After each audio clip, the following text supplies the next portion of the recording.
कलश के ऊपर आम के पत्ते क्यों लगाए जाते हैं? कलश के ऊपर नारियल क्यों रखा जाता है? कलश के ऊपर 9 बार मोली क्यों बांधी जाती है? मोली मतलब लच्छा नाड़ा 9 बार क्यों लपेटा जाता है नारियल के ऊपर, कलश के ऊपर जब रखते हैं?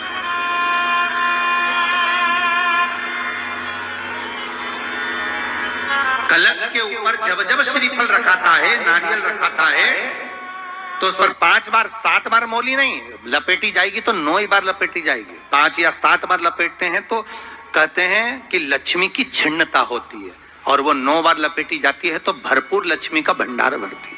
क्यों क्यों कहते हैं?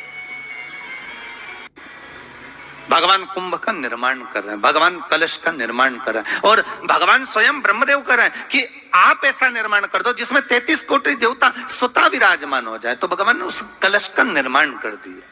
अब कलश का निर्माण करा तो स्वयं भगवान ब्रह्मदेव बोले, प्रभु इस कलश के अंदर मेरा स्थान कहाँ है?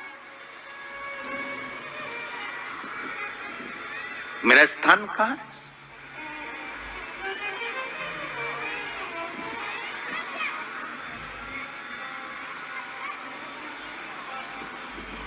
बहुत ध्यान देना महाराज, कलश का जो मुख होता है उस मुख पर भगवान विष्णु का स्थान होता है। किसका स्थान है? भगवान विष्णु का। थोड़ा सा नीचे आओगे, जहां से कलश का मुख दबा हुआ होता है, वह जगह भगवान स्वयं शिव की होती है। किसकी जगह है? भगवान शंकर की। कलश का अग्रभाग, नीचे का भाग जहां से फैला हुआ होता है, वहां ब्रह्मा का आधिपत्य स्थापित होता है। फिर कलश का जो नीचे का भाग होता है वो भगवान शिव और शक्ति का स्थान होता है। कलश के बाहरी भाग में, जहां पर बाहर का हिस्सा होता है, उस कलश के बाहरी भाग में 33 कोटि देवताओं को भगवान शंकर ने लाकर विराजमान किया होता है। महाराज भगवान शंकर 33 कोटि देवताओं को निमंत्रण देकर उस कलश में विराजमान कर दिया। कितना सुंदर लिखा है देवी भागवत के अंदर कि जहां कलश की स्थापना होती है उस जगह पर किसी देवताओं को बुलाने की जरूरत नहीं होती। 33 कोटि देवता उस जगह पर स्वतः विराजमान हो जाते हैं। स्वयं 33 कोटि देवता स्वयं वहां विराजमान। नवरात्रि में जहां जवारे बोए जाते हैं वहां मात्र आप पांव रखते हैं तो अपने घर में से क्लेश दूर हट जाता है, अहंकार दूर हट जाता है, अभिमतता दूर हट जाती है, तकलीफें दूर हट जाती है। जिसके घर में जवारे बोए जाते हैं वहां से अहंकार, काम, लोभ, आसक्ति, वासना, तृष्णा और दुख, तकलीफें दूर हट जाती है। जवारे का मूल तत्व आनंद। चैत्र नवरात्रि में, शारदीय नवरात्रि में, आषाढ़ी नवरात्रि में, आदिकादिक पौष नवरात्रि में हम शंकर की, हम जगत जननी जगदम्बा की जब स्थापना करते हैं, या हम नूतन घर का प्रवेश करते हैं, या गणेश जी की स्थापना करते हैं, या कोई दुकान को प्रवेश करते हैं, या कोई शुभ कार्य करने के लिए अग्रण्य होते हैं, तो हम कलश की स्थापना क्यों करते हैं? आज शिव महापुराण में शुरुआत में अपन शिव और पार्वती की यही संवाद को लेकर चलते।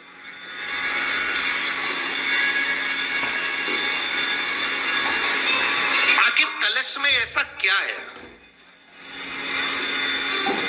कलश के अंदर आखिर ऐसा क्या विराजमान है कि 33 कोटि देवता उस कलश के अंदर आकर बैठ जाते हैं? महाराज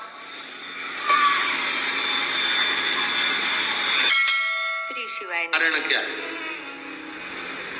केवल कोई कहे कि हम ठाकुर जी को भजते हैं, भगवान कृष्ण को भजते हैं, कोई कहे हम तिरुपति बालाजी को, नारायण को भजते हैं, कोई कहता है कि हम हरि विठल को, पांडुरंगा को भजते हैं, हमारे यहाँ हम इनको भजते हैं तो जवारे नहीं बोते। ना ना, पुष्टि मार्गी है, ठाकुर जी की सेवा करने वाला, उसके यहाँ भी ये 9 दिन जवारे बोए जाते हैं। रामानुज संप्रदाय से जुड़ा हुआ है, नारायण की पूजन कर रहा है, उसके घर में भी जवारे बोए जाते हैं। पांडुरंगा हरि विठल की उपासना कर रहा है, उसके घर में भी जवारे बोए जाते हैं।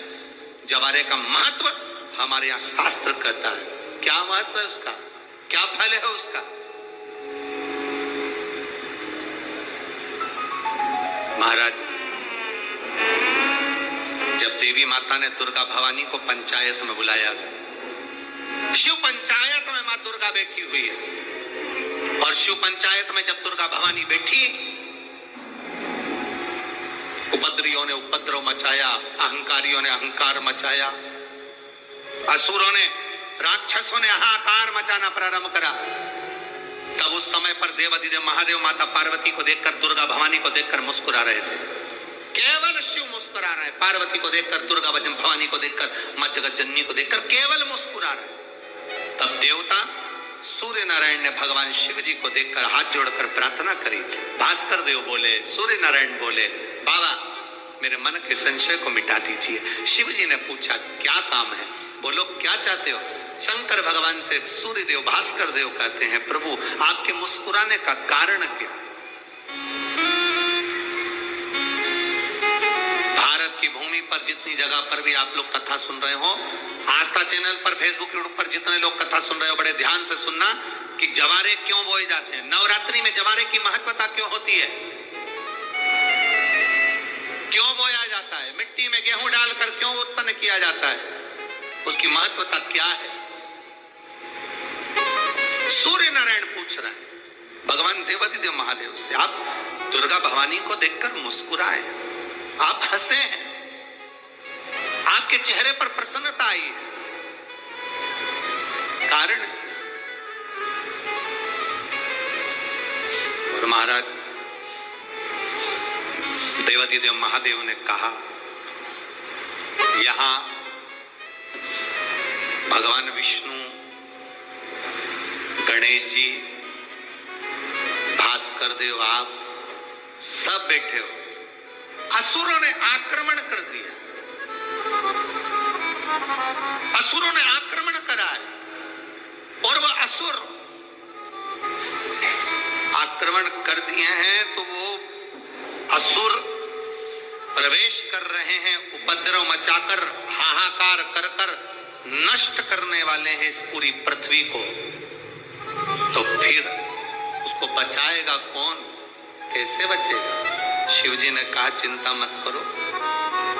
दुर्गा ने अपने केश का स्मरण किया, एक केश को माता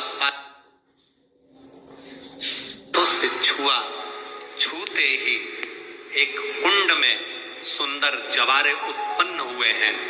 जब तक वो जवारे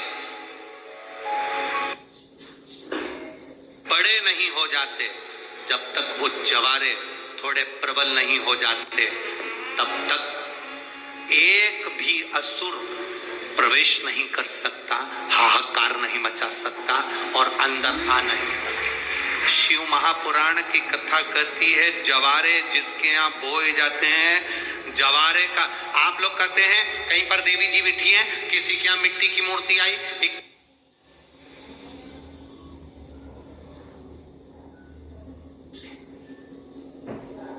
21 फीट की, 41 फीट की, 15 फीट की, 10 फीट की, 25 फीट की देवी जी की प्रतिमा स्थापना हुई।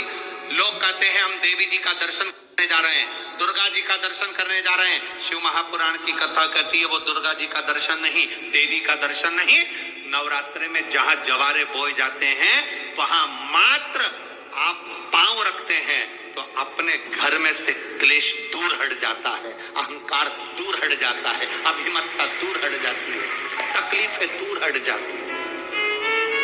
जिसके घर में जवारे बोए जाते हैं वहां से अहंकार, काम, लोभ, आसक्ति, वासना, तृष्णा और दुख, तकलीफें दूर हट जाती है। तो जवारे का मूल का तत्व आनंद,